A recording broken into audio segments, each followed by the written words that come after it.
În episodul de azi scăpăm de grămada de acolo și o să fie gata cu săpatul și o să facem, uite, așa. Salut! Filmăm un nou video de aici de la grădină. Să vă mai arăt ce am mai lucrat pe aici. O să vă pun niște cadre pe speed. Deci a fost un pic de lucru, dar vă las să vedeți și voi și apoi revenim.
Am terminat acum, am făcut aici o structură de agățat, de legat roșiile.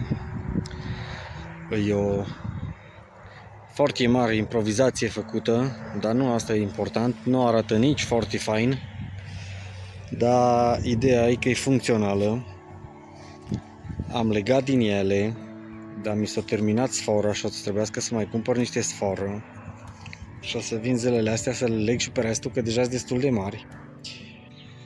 E următoarea zi, am legat și roșiile, am terminat tot de legat. Am mai făcut niște ploi, totul bine.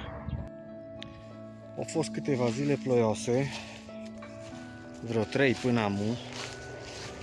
Astăzi e luni, deci a fost plouat vineri, sâmbătă și duminică.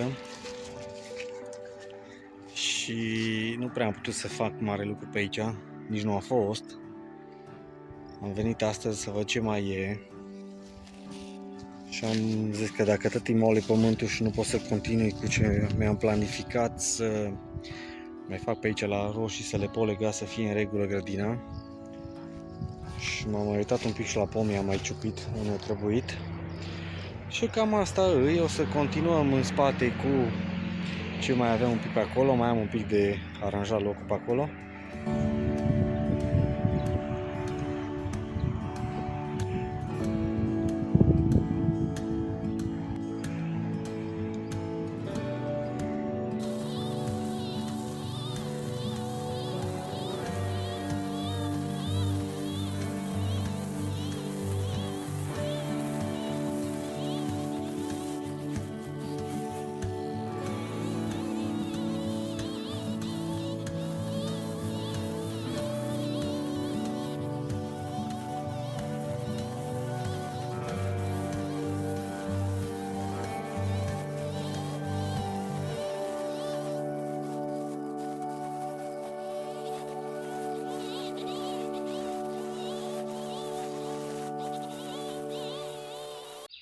Am venit și la o tură de ciuperci.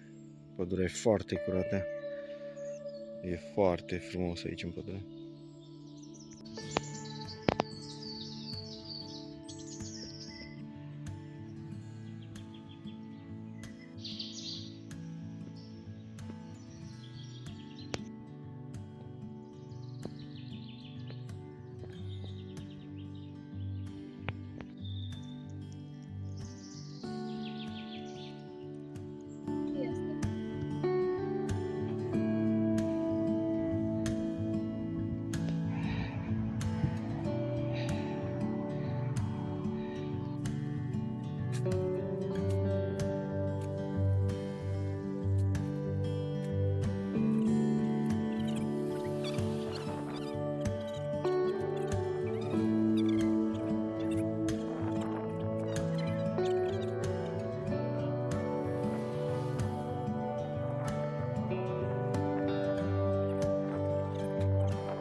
Încă o zi de săpat.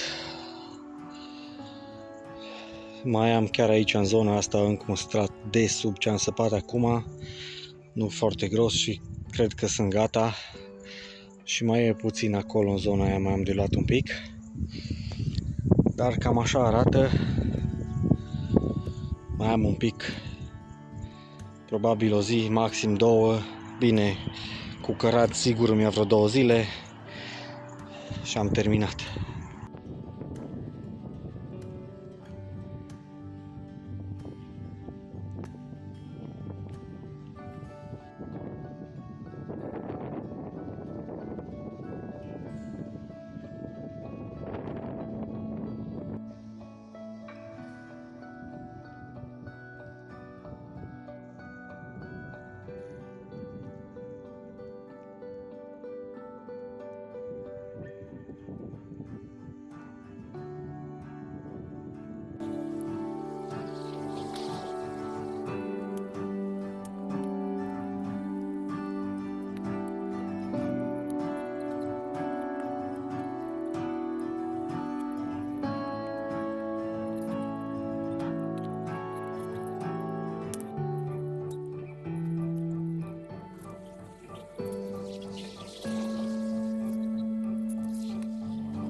Cu săpatul pe ziua de azi la final. Cam asta e, sper să fi fost ăsta ultimul strat. Și cam da, mâine sau zilele următoare, să văd cum e vremea, o să vin să termin de cărat de aici pământul și mai am un pic acolo așa de îndreptat un pic colțișul de foarte puțin cu o sapă eventual. Și cam asta e.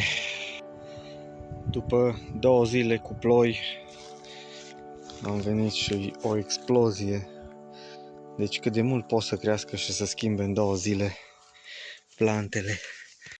Plin de floare, au castraveți.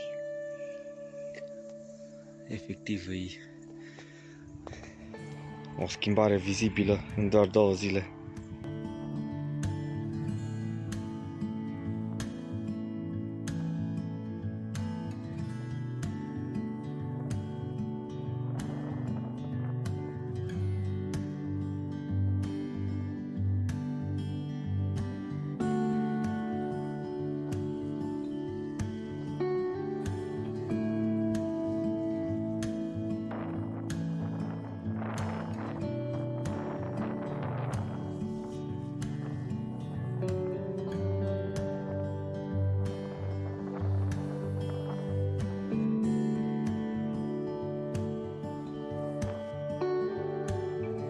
Și cam asta e stadiul în care am ajuns cu săpatul. Aș fi vrut să termin episodul ăsta, dar nu mai am mult, numai de cărat pământul de acolo. Și un pic de îndreptat în zona asta. Dar arată destul de bine. Aș fi vrut să termin în episodul ăsta, dar din păcate vremea n-a ținut cu mine. Au fost vreo 2 săptămâni ploioase, adică ploua astăzi, mâine nu ploua, dar nu aveam ce să lucrez, că era prea ud pământul și nu puteam să sap, nu puteam să-l car, nu puteam să fac nimic. Următoarea zi iar ploua și tot așa m-a ținut de vreo 2 săptămâni, 2 săptămâni jumate. Și acum ieri a plouat. Încă nu s-a uscat pământul de acolo ca să-l pot duce. Așteptăm, dar nicio problemă. În episodul următor terminăm, că nu mai e mult. Și sper să fie bine. Până una alta, cam asta e. Ne vedem în episodul următor.